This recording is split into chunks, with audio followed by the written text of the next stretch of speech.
Hello friends, आज આપણે બનાવીશું કેસર કેરીનું અથાણું। તો કેસર કેરીનું અથાણું બનાવવા માટે અહીંયા આપણે વજનમાં 2 કિલો કેરી લીધી છે અને કેરી આપણે સારી રીતે ધોઈ લેવાની છે।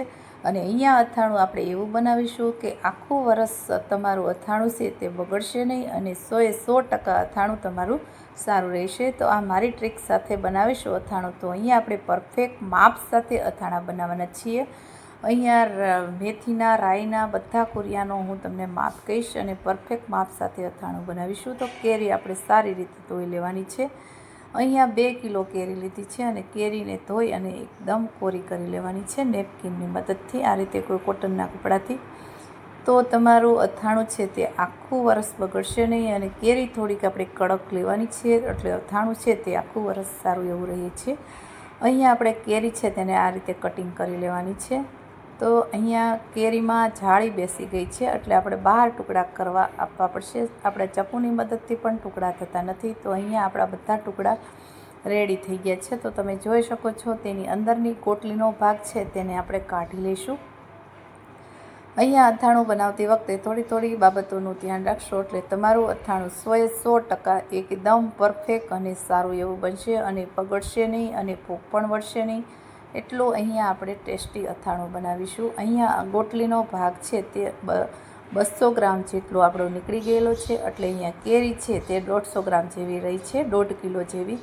તો અહીંયા આપણે આ રીતે તમે જોઈ શકો છો, આ રીતે કેરીના જે ટુકડા છે તેને 2 પાણીથી ધોઈ લેવાના છે।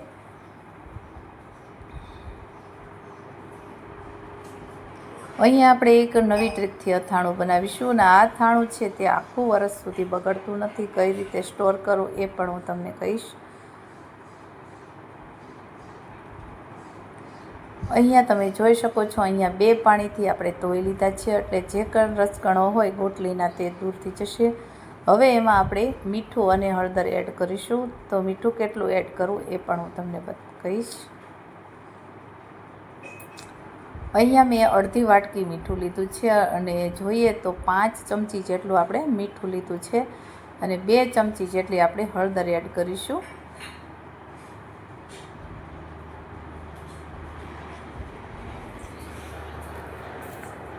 તો આ રીતે બરાબર તેને મિક્સ કરવાનું છે, હાથ અડાડવાનો નથી। આ રીતે મિક્સ કરશો એટલે તમારી જે મીઠું અને હળદર છે તે એકદમ કોટિંગ થઈ જશે।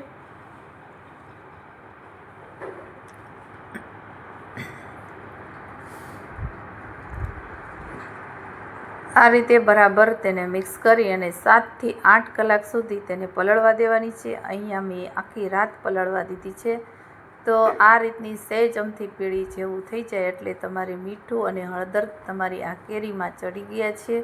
તો આ રીતની કેરી થાય ત્યાં સુધી તમારે થવા દેવાની છે। તો તમારું અથાણું છે તે આખું વરસ સુધી બગડશે નહીં અને એકદમ સારું એવું રહેશે। અહીંયા કોઈ પ્લાસ્ટિક અથવા કોટનના કપડા ઉપર આ રીતે જે કેરી છે તેને સૂકવી દેવાની છે અને સૂકવ્યા બાદ પંખા નીચે સૂકવવાની છે। અહીંયા તડકે તમારે આ કેરીને સૂકવવાની નથી, 2 થી 3 કલાક સુધી આ કેરીને સૂકવવાની છે। જો વધારે સૂકવશો તો તમારી કેરી છે તે ચવટ થઈ જશે અને અથાણું ખાવાની મજા પણ આવશે નહીં, ગળવામાં ખૂબ જ વાર લાગશે। અત્યારે આ અથાણું તમે 5 થી 6 દિવસમાં ખાઈ શકો છો। તો અહીંયા મેં 250 ગ્રામ રાઈના કુરિયા લીધા છે, 100 ગ્રામ મેથીના અને 1 ચમચી હિંગ, 1/4 સ્પૂન જેટલી વરિયાળી, 1 વાટકી મીઠું અને 1 વાટકી જે લાલ મરચું પાવડર, લવિંગ, તજ અને મરી લીધા છે। મીઠું આપણે સ્વાદ પ્રમાણે નાખીશું અને અહીંયા કુરિયા છે તેને મિક્સર જારમાં ચાલુ બંધ એ રીતે પલ્સ મોડમાં કરીશું। તો આ અથાણું છે તે ખૂબ જ ટેસ્ટી બને છે અને સારું એવું બને છે। અહીંયા મેં 1/4 કપ જેવા મેં મેથીના કુરિયા લીધા છે, થોડાક વધારે એડ કરેલા છે। હવે આ રીતે ચાલુ બંધમાં આપણે કરવાનું છે, એકદમ પાવડર કરવાનું નથી, અધકચરો ભૂકો કરવાનો છે। તો અહીંયા આપણો ભૂકો થઈ ગયો છે।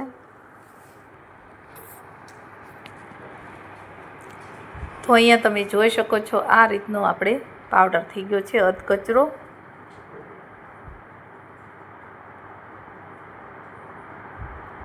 હવે અહીંયા આપણે રાઈના કુરિયા એડ કરીશું। તો મેં 1/2 કપ રાઈના કુરિયા લીધા છે। અને જે બાકીના કુરિયા થોડાક બચેલા હતા એ પણ મેં એડ કરી દીધા છે.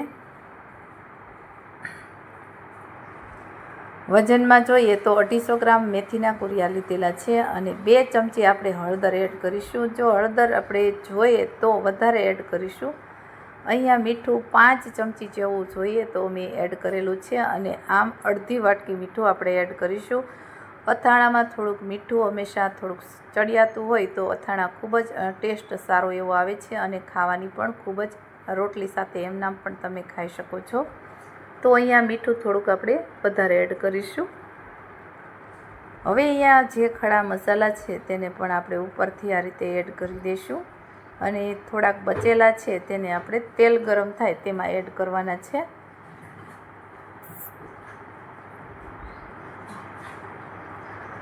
હવે અહીંયા તમારે સારી વેરાયટીની હિંગ લેવાની છે તો તેનાથી અથાણામાં એકદમ સરસ સ્મેલ બેસી જશે અને અથાણું છે તે આખું વરસ સુગંધવાળું રહેશે. તો હિંગ થોડીક સારી વેરાયટીની લેવાની અને હિંગ થોડીક સળિયાતી એડ કરવાની છે.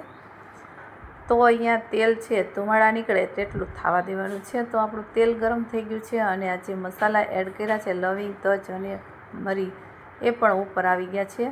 હવે અહીંયા આપણે વઘાર કરી નાખીશું અને ઢાંકી દેવાનું છે. અંદર વઘાર બેસી જાય 2 મિનિટ જેવું એમાં થવા દેવાનું છે અને પછી તમારે ખોલવાનું છે. તો વઘાર છે તેનું સરસ એવી સ્મેલ બેસી જશે.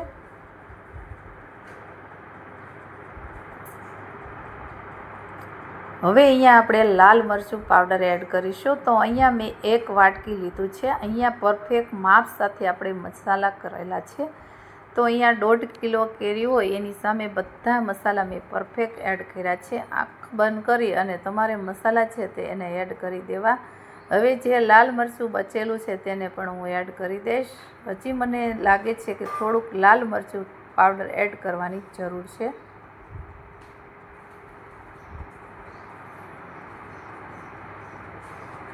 હવે અહીંયા આપણી કેરી પણ સુકાઈ ગઈ છે. તો તમે જોઈ શકો છો આ રીતની થોડીક 3 કલાક જેવી મેં સુકાવા દીધી છે અને સાઈડે સૂકવવાની છે. હવે આપણે તેના મિક્સ કરી દઈશું. તો જે બોળો છે તે પણ આપણો વઘાર કરેલો અને ઠંડો થઈ ગયો છે. બોળાને આપણે અગાઉ વઘારી લેવાનો છે અને ઠંડો થવા દેવાનો છે. ઠંડો થાય પછી જ તમારે કેરીના ટુકડા આ રીતે એડ કરવાના છે અને બરાબર તેને મિક્સ કરી લેવાનું છે. હવે આપણે કેરીના ટુકડાને મિક્સ કરીશું.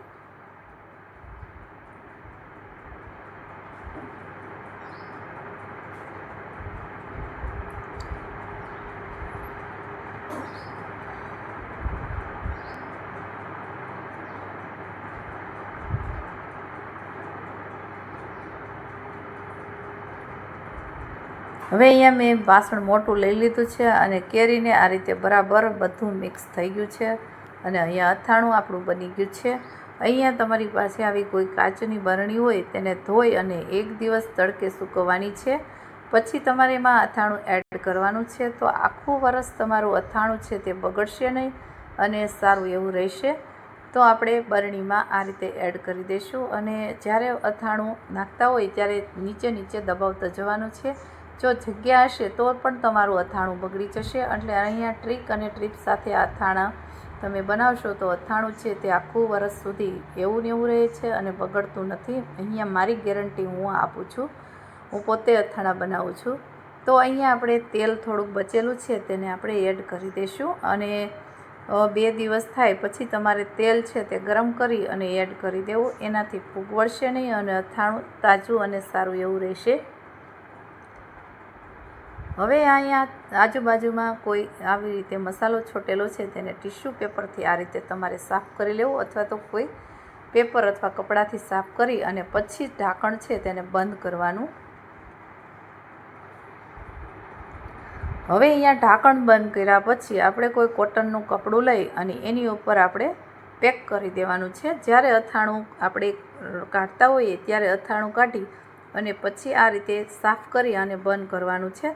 તો અથાણું છે તે તમારું આખું વરસ સારું એવું રહે છે અને વચ્ચે આપણે ક્યારેક જોતું રહેવાનું છે કે અથાણું કઈ રીતનું છે.